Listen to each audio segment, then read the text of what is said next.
By now, you've probably heard my magic wand story. It's a brand that's been part of my personal journey for more than 20 years. But no matter how many times I sing Magic Wand's praises, I'll never be able to fully capture the story of this incredible brand. Well, now journalist and author Kate Sloan just completed a limited audio series documenting the history and impact that Magic Wand has created over the last 56 years. It's called Making Magic. And the series chronicles Magic Wand's incredible brand story through interviews with nearly 40 experts, performers, business owners, educators, and fans. So I got a sneak preview of this series, and what I loved is that Kate weaves together snippets from all their interviews into this amazing story arc. She covers Magic Wand's journey from appliance store massager to its legendary influence on culture and sexual independence, and it's all just fascinating. The first episodes of Making Magic are available now at makingmagicseries.com or on all popular podcast platforms. Just search for Making Magic or visit makingmagicseries.com today. Thanks for listening to Sex with Emily. I'm Dr. Emily, and on today's show, I'm giving you a little exercise in mindfulness because being present in your body helps you in the bedroom. Plus, I'm answering your questions. Topics include breathe with me, how breathing into your senses may be the key to having better sex. So you're in an open relationship and you still get jealous. How do you deal with it? You have a problem with your partner's porn watching and now intimacy is no longer a priority. Where do you go from here? And how to get your partner to see open communication about sex as a positive experience instead of a threat. All this and more. Thanks for listening.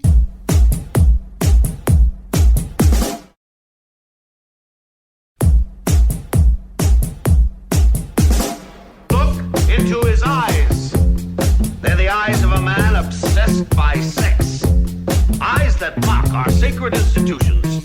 Bedroom eyes, they call them in a bygone day. Hey, Emily, you got a boyfriend? Because my man E here, he just got his heart broken. He thinks you're kind of cute. A girl's gotta have her standards. Oh my.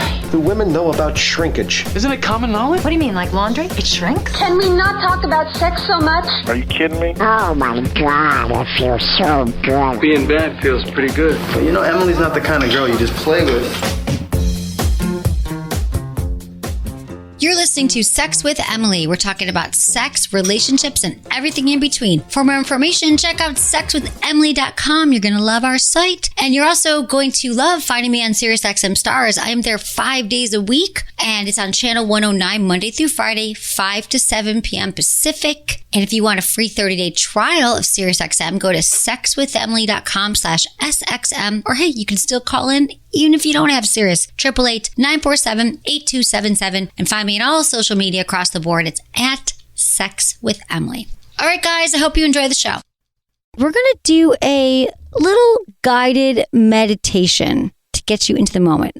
So it's Mindful Monday. So why am I doing this? Well, here's the deal.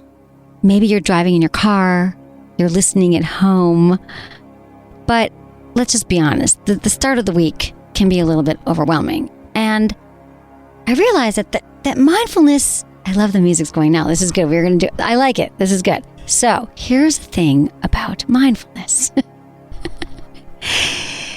Okay. Mindfulness has been a buzzword now for a while. And I feel like no matter who you're talking to, you go into the doctor's office, you should really.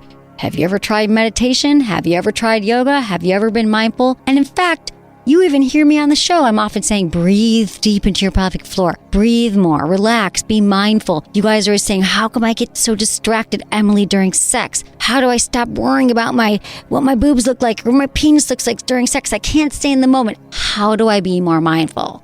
So, on this first Mindful Monday, I thought I would walk you through it so you don't have to buy all the books and do all the things and feel guilty that you are actually not in a mindful place. It just means that you're being present. Mindfulness means that you are present in the moment and you're not being distracted by everything else that's going on. By your phone, by the TV, by your driving. And in fact, for me to get into meditation, I had to throw myself into this mindfulness retreat when I was in Thailand 25 years ago. It was a meditation retreat and it was 10 days of silence. And I thought, well, okay, this is going to be really hard. And you couldn't read and you couldn't write and you couldn't make eye contact with anyone. It was called Vipassana and you just had to meditate. And my only job was to sit and to breathe and to focus on my breath. And then when I noticed my thoughts, which you will, you just notice them and let them go for 10 days. So I think, okay, this shouldn't be too hard because They're providing you with food and they're providing you with shelter. You just have to meditate. And then what I realized was that it was the fucking hardest thing I'd ever done, because your mind, our minds, they're like wild animals in the jungle. Wild animals. And if we don't learn to control our mind is going to control us. And so that's what all this mindfulness is about, and all this, breath work, because breath is also a really important part of meditation and of just being present and of having better sex. If you also learn to breathe with mindfulness, it can be a game changer. But since our thoughts are running wild, and remember this, our thoughts are not facts. Our feelings are not even facts. So if you go back to the present moment of whatever's happening, you realize that most of our distress and our worry comes from thoughts in our head that we assume to be facts, and then we interpret them as an impending threat, right? We're always going between the sympathetic and parasympathetic nervous system, and so many of us are in fight or flight all the time. So one of the best ways to anchor us between fight or flight is to actually learn how to breathe properly. And it's funny because if we don't breathe, we die. Right? You got to learn to breathe. So I think most of us are doing okay, but we're never actually taught how to breathe properly. So we're just getting by, because really what we need to do is we need to learn to breathe deep, deep, deep breaths, like belly breaths. Like I always say, breathe deep into our pelvic floor. So the breath and the mindfulness is really what's going to help us, in life. I have a friend who's always listening to the show, and she's like, you're always saying breathe into the pelvic floor, breathe during sex, or breathe. And she said, I don't know what that means. And I said, okay, well, tonight on Mindful Monday, I'm going to walk you through it. Okay. So let's start with some mindfulness exercise. Number 1, breathing. So let's say you're just right now, maybe you're driving in your car. Maybe you're listening on the app. Maybe you're listening at a future time, but you're present. So the first thing you want to do is you want to pay attention to what you're feeling right now in your body. So maybe you're feeling your butt on the chair and your feet on the ground. That's a really great anchoring place to start. I'm feeling this, okay, I'm feeling this chair. It's kind of bouncy. My feet actually aren't touching the floor right now because I'm too short. So I'm feeling them on the side, and you just kind of start to say, like, maybe your hands are on the steering wheel. And you're like, okay, leather steering wheel, my hands are gripped. And then you want to run through your senses, okay? So, because this also will anchor in the moment. Think, well, what am I hearing? Okay, well, maybe you're hearing my voice right now. We know that. And so what are you tasting? Maybe you're tasting some gum you're chewing, or something from lunch, something in your mouth. The water you just took a sip of, your coffee. What are you smelling? Maybe you're smelling like the exhaust from the car. And the second you anchor yourself in all 5 of those senses, there is nowhere else to go but present. You are mindful. You are being mindful of the moment. You're driving, hands on the wheel, looking out the window, listening to my voice. And you have to remember that really is a practice, and it's a muscle in our brain, and we're not taught how to do it correctly. It's just because, especially today, there's so much distractions and so much worry. So whenever you realize that maybe you're in your car and you're distressed, or you're listening to this and you're worried about the day, the second you just learn to say, you know what, I'm just going to focus on my senses and then I'm going to breathe, that all that fades away. And so it helps to do it for 5 minutes a day, 10 minutes a day. I try to do 20 minutes a day. So another part about this is the breathing. So let me get into the breathing part. So now that you're feeling more mindful, just focus on taking some regular breaths right now. Because when I'm saying that we're living in this fight or flight, a lot of us are shallow breathers. Like we're literally like breathing from like our chest up, like from our heart up, and we're not making that connection. So just take like deep breath, like in through your nose.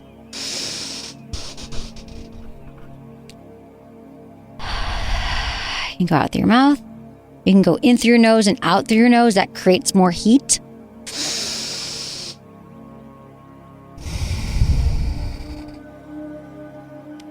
Another one.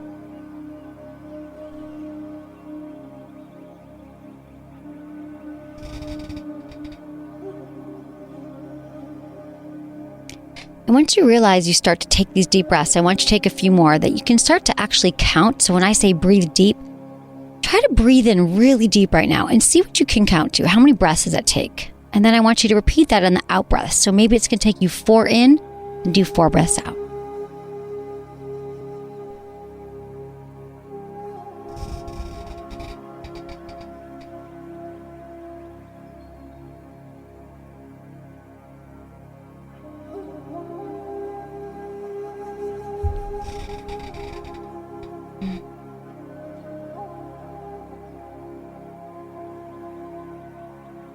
and you want to count, and you say, okay, I did 4 in, 4 out. That was kind of or maybe it's 5 or 6. And so the goal is when you're really breathing, you want to go, so you want to breathe, so you're taking one more sip of air, like you think you can't take any more, and then you take that extra sip. And that's when you're really breathing. And that's when I talk about breathing into your pelvic floor. This is going to help you with like sexual desire and sexual arousal. That, no, you're not actually breathing. Your breath won't really go there, but if you picture it, it does so much for you. So if you picture this deep breath, maybe it's your 5th or 6th sip of air, and then you do like a little squeeze of your pelvic floor. This is a bonus, kind of waking it up, kind of capturing that air and then letting go. And then you breathe all the way up and then you breathe down. And when you breathe out, you're also doing a little squeeze of your pelvic floor. So this is also opening up the energy fields that we're often blocked from, our pelvic floor energy. Sometimes we just feel like it's not even a part of us and we're disconnected. But when you start to like do that little squeeze, so we can try it again, breathe in, deep, breathe out, stress. So you can also think like when you're breathing in calm. You can be breathing out negativity, judgment. You can be breathing out the day, because it's Mindful Monday. Let's get the week going. You can breathe in what you want to see happen this week, positive thoughts for the week. Breathe in a really good intention, like you want to be more focused this week or more mindful. And you realize that like the more that you breathe deeply, that you kind of everything slows down and you start to feel more connected. And I know I feel less anxious. I feel more relaxed. And so like the longer you can do this and keep trying to get up there to 5 breaths, 6 breaths, 7 breaths, till you just can't take it and you're there. And then you let it out and you make sure you count the same up and the same down. And you'll start to feel that energy flow through your body. Now, here's the thing about it. It's like you can put like a note on your phone or your calendar or on your desk just to remember to stop throughout the day and just do some deep breaths. We can do a few more. You guys getting into it? It's a reset, right?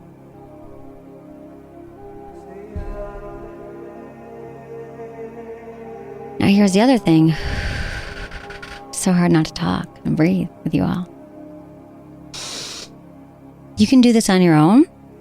You can also do this with a partner. Like maybe you guys are connecting at the end of the day and you could just look at each other and you can take 5 deep breaths before you even say hello. Or maybe even like look into each other's eyes. And it's powerful. I mean, this is the kind of work where you're just like, oh, I get it. I thought I was breathing, but now I'm really breathing. And now I'm really connecting, because you can also sync up with your partner's breath. But even if you're just on your own now, driving or wherever you're at, just if you practice on like 6 breaths in and 6 breaths out. And if at one point when you're breathing in or out, you want to just do a little tension of your pelvic floor, like you kind of flex those muscles. And if you don't know what I'm talking about, they're like I like to call them the pee stopping muscles, where you're like stopping and starting the flow of urine. So that muscle, like, and you squeeze it for a second. You just squeeze it and you let it go. And then we're just connecting the breath.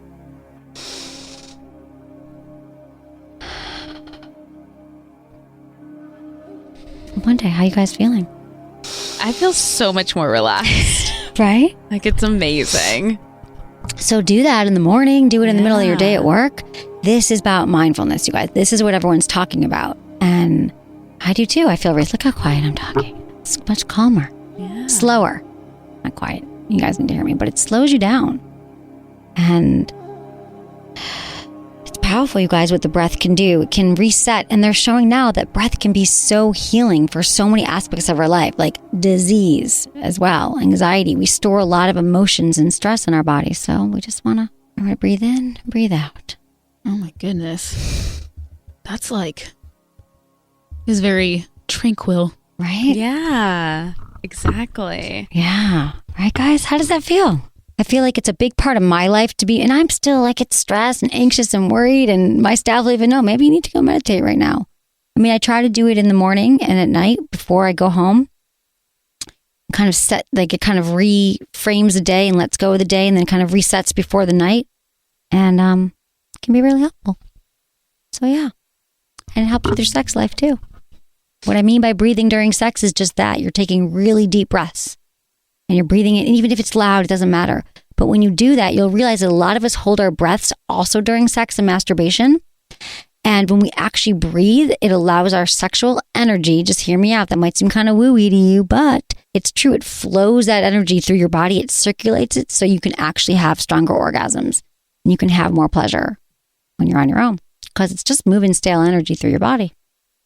That's going to be my next thing for whoever I find to go on a date or hook up with. So I'm just going to be like, hey, do you want to try this thing with me? Yeah. I'm just going to see, like, because I also feel like the first time you hook up with someone, I'm usually actually pretty okay, but I know that like people get nervous because you don't know what to expect with a new set of genitals in your face. Exactly. So it's like, I think that would be like a good practice and hopefully they could like I think it's a really good practice to just kind of anchor. Like, Christina, you go home and see your husband, like, let's just breathe for a second because you connect. You look into each other's eyes or you hold your hands. And it really is just anchoring. We all do it. But again, it's like we're not trained how to do it correctly. And most of us do it wrong and live in this fearful place. All right, we're going to take a quick break. And when we come back, we're going to get into your questions.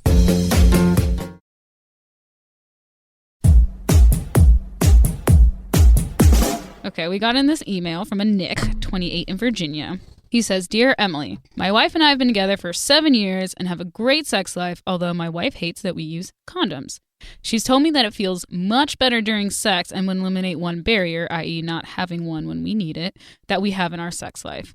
My wife has tried several oral contraceptives, although many have resulted in significant side effects. We've even discussed an IUD, but several friends that my wife trusts have also had issues for them. This reason, condoms have been our only contraceptive since we started dating until we started trying to get pregnant. The same month we started trying, we got pregnant. We now have an amazing 1-year-old and would love to have more children, but not right now. My concern is that removing condoms will quickly result in us getting pregnant, given how quickly we conceived our first child. Outside of female contraceptive options, what can I do to remove condoms from our sex life without too much stress of getting pregnant? All right, great question. Now, here's the thing. I understand that, I don't know, being married and having sex with condoms, I get it. Condoms can be super, super annoying and can feel like a barrier, like emotionally and obviously physically. So I have to say, though, that there are some great condoms out there that we just don't know. So that you might not know about. I love skin condoms, SKYN. They're polyisoprene, non-latex. If you haven't tried them, you could try that. You could try those out or just go to order a potpourri of condoms. Like try a bunch and see what you like. I'm just saying that you don't have to rule out condoms because there is such a stigma around condoms. I also have to tell you, though, the pull-out method, let me tell you this. The pull-out method can be very effective. It can be just as effective as, a little less effective than the condom or the pill, but most people don't do it correctly. You have to take some time to take your temperature. When is she ovulating? It's really just a matter of we're not taught all these things, but there will be if you guys are willing to put in the work, she could pee on a stick. You could track your ovulation. There's apps that help you now. So you could really figure out without a shadow of a doubt, you pretty much, it would be take a miracle for you to get pregnant on these certain days. You just have to do that work. So you could do pull out, but the reason why I don't recommend it is because most people do it wrong. And so I think also, I understand why birth control pill. Yeah, I hear you. I'm not a huge fan of birth control right now either. And the problem with if she does go back on the pill, what they're realizing now is it's really hard to regulate afterwards. You can't just stop it and then but we're going to get pregnant. So I think it's great that you stay off of the pill. That would be your best bet, that if you just start looking into female ovulation and so she understands it, you both understand it, and you know when you're safe and when you're not about pulling out and when ejaculating. And they can buy in bulk so they don't run out of condoms. Yeah. Right.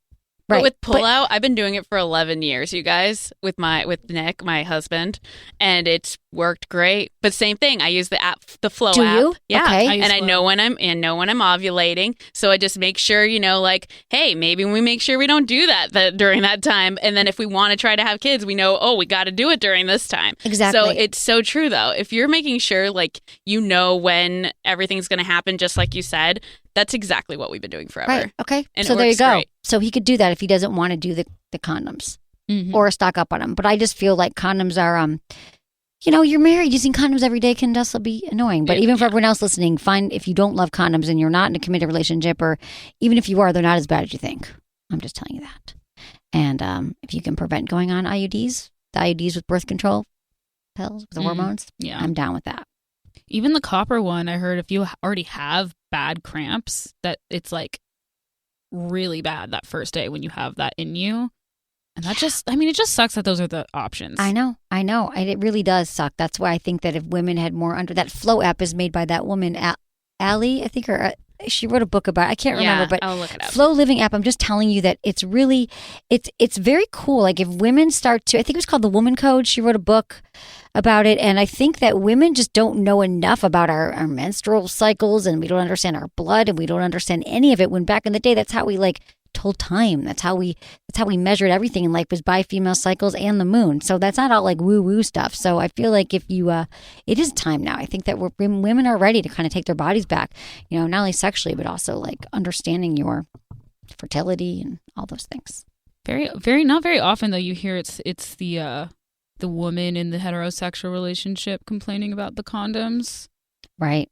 So I'm like, you know, because most guys would be like, yeah, sure, let's not do it. But I kind of like proud of him for sticking with it a little bit. I want to stick with it, but I think he's saying like he doesn't want to.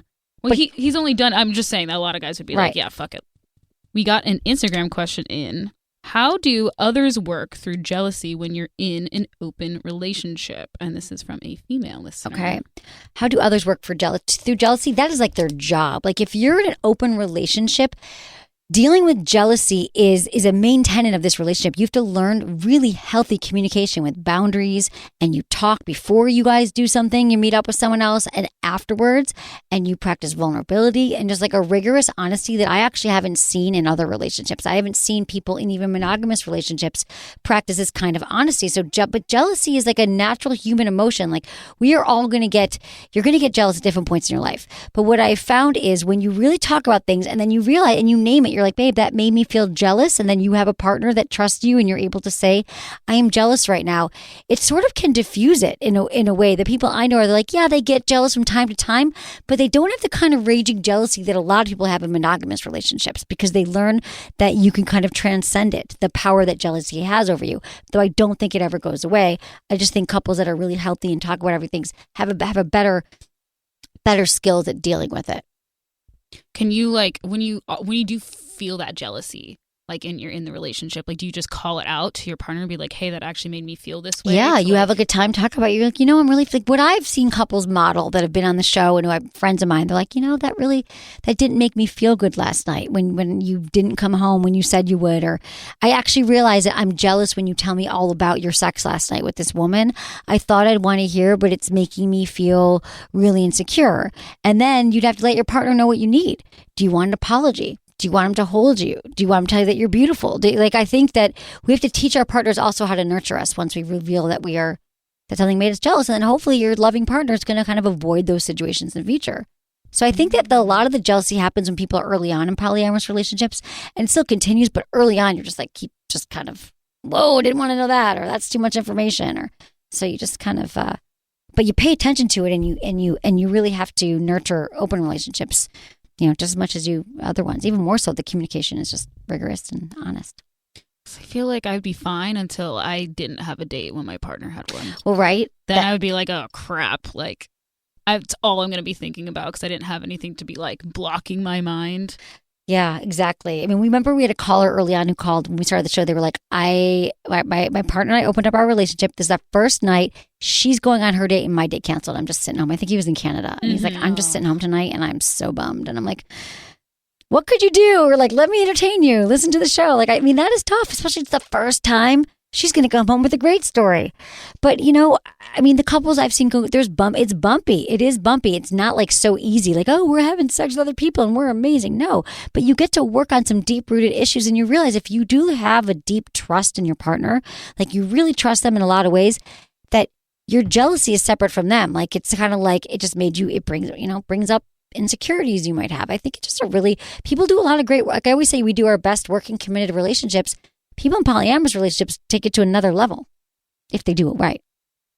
Like, is there a way to like, can you like put a hold, like close up for a second if you're like dealing with stuff, then back open? Oh yeah, people do it all the time. It's like, oh, we haven't played in a few months, or we had a kid, so we stopped swinging, or we stopped playing for the last month. All the time, and I think you have to decide, and that can be a problem too sometimes because one person in the relationship might want to like keep going, and the other one doesn't. But again, if you are in a loving relationship with your primary partner, you just figure it out together, like every other kind of compromise you make in a relationship.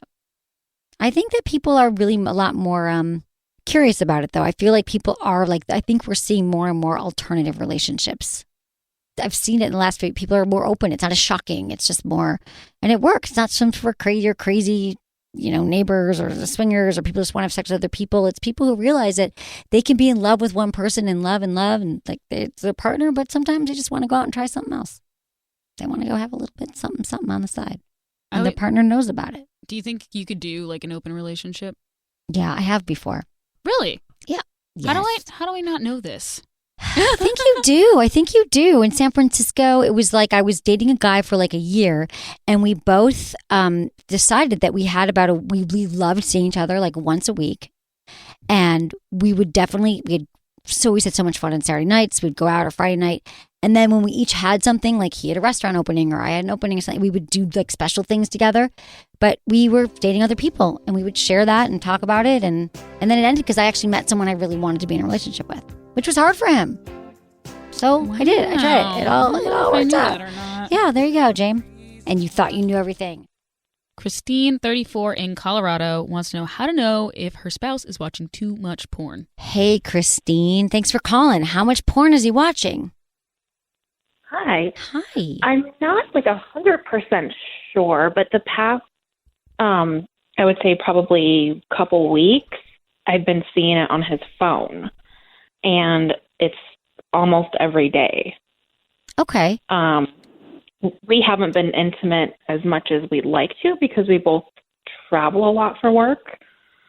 Right. So I feel like maybe that's part of it, but I've seen it on his phone before we got married, and I never had a problem with it. But now I guess I'm just questioning. It's just making me feel a little insecure. Right. No, I understand. And wondering. Yeah, no, I get it. So just so you know, like porn, it's totally regular for, normal for men to watch porn every day. A lot of them do every day. Mm-hmm. So that is a normal thing. Okay. So I think if, this is when porn's a problem. It's like he can no longer get turned on with you. He can't leave the house. He's missing his job because he can't show up for work because he's on, watching porn 10 times a day. Like that's when you really, when there's consequences. But I'm wondering, so I don't think, but tell me about you guys not having as much sex as you'd like, because that's common in relationships. But have you guys tried to kind of talk about it and say, well, what can we do about this? Let's try to have more sex, because I think that's more of the issue than the porn. I think so too. Okay. No, we haven't exactly said it. I think we've just both out verbally said it. I think we both kind of read each other's mind. Like we need to make it more of a priority in our marriage. Right. Okay.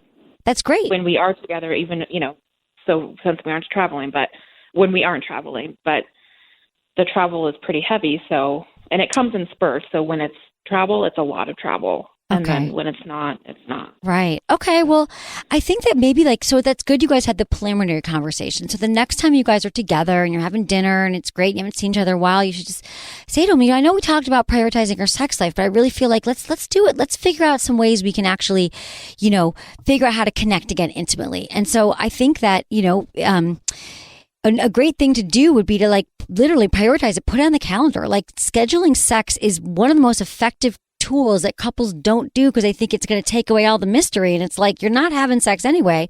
It actually makes it a lot hotter because you're guaranteed it's happening. You can kind of, maybe you start talking fantasies with him, or you start, adding some new things into the mix, some toys, some lube, some role playing, and kind of keeping it alive. Because every relationship has to prioritize their sex life and keep it interesting. We just don't often think to do it. So, and I would also say some tips for you too, when you're away from each other. It's actually, if you're, it's a really good time right now to be long distance or away from your partner because there's so much great technology that could keep you connected.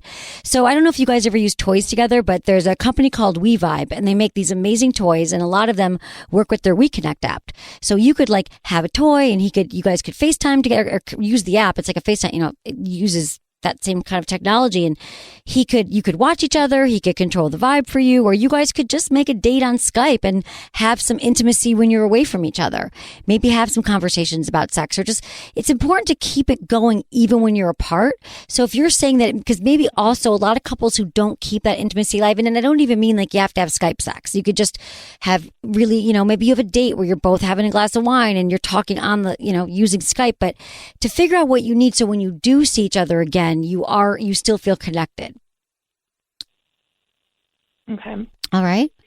Does that And you said that one was called We Vibe? Yeah, it's called the We Vibe. We can put it in the show notes. If you go to sexwithemily.com, like everything we talk about is in the show notes. But it's We Vibe. And just check out their toys. If you guys haven't used them, there's just a lot of them that are really fun, and he can kind of control it and see. It's a very interesting, cool product that, yeah, check them out. And it would just be something fun to look forward to and to play with. So that's what I think. Let me know how that goes. And I wouldn't bring up the porn, but first bring up the prioritizing the sex. Okay.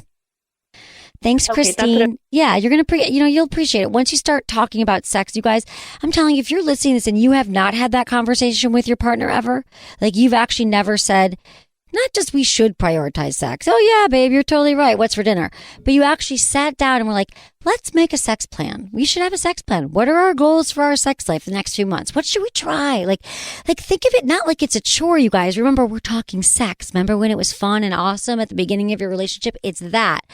And then you're like, well, what could we do? And you could like plot it out. Maybe we want to try a toy, or maybe we want to, watch some porn together, or role play. Like think about where you want to be sexually. And if you don't know, listen to the show together. They give you a lot of ideas. You can call me 888-947-8277. Well, we have Kyle, 21 in Texas, who wants to know how he can better communicate with his girlfriend because she feels uncomfortable opening up. Okay. Hey, Kyle. Thanks for calling. Hey, Emily. What's up? Hey, Kyle. I'm good. All right. So your girlfriend doesn't want to talk about sex, huh? Yeah, it makes her pretty much like so uncomfortable, and I've tried, but it's like it's almost to a point. I mean, I love her to death. It's like she's stubborn and like won't.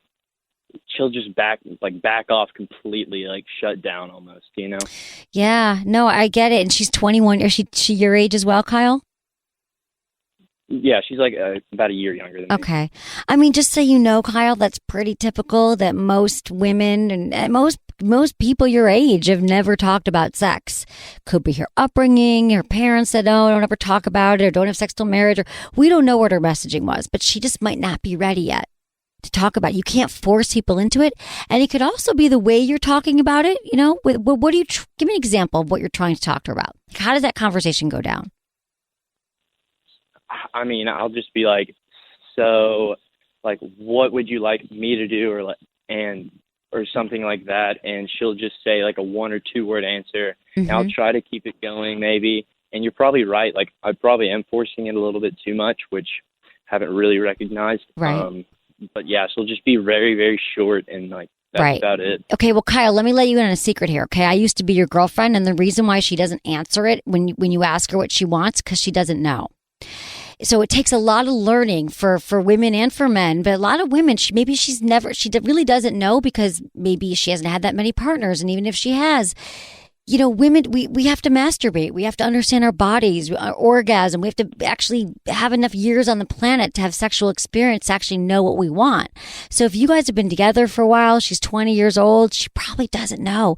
And I used to have guys ask me all the time, and they'd say, how does this, and it wasn't until I was, I don't know, my mid-20s or even late 20s where I actually really knew what I wanted, what felt good to me. And I had to do that work. So it probably kind of scares her because she feels inadequate that she doesn't have an answer for you. So if you really love your girlfriend, Kyle, something to kind of say to her is like, I'd love to know what pleases you. Would you be open? You could ask her, has she ever masturbated? I think it's really hot. Maybe we could do it together. Have you ever talked to her about that, Kyle? Not really, honestly. Like, I at a point where I'm almost scared to ask her that, because I know she'll probably more than likely shut it down. And you're probably right. She probably doesn't know what she wants yet because we're so young. Yeah, you guys are so young, Kyle. I'm telling you, most people at your age do not know. And so that's why I think it's so great in your 20s, you have girlfriends, have boyfriends, but I don't think it's time to find your lover for the rest of your life. Find your person. I think it's time to kind of figure out your body, explore, be honest with, just experience new partners. And if you want to stay with her, I think you could just tell her, have her listen to this show, my podcast. This is what we talk about all the time. She just might need a little bit more education around it. Okay, Kyle? And she might also not be where you're at. So give her that option to figure it out. Okay. She'll get there, but maybe not on your watch. I completely agree. Okay. Yeah.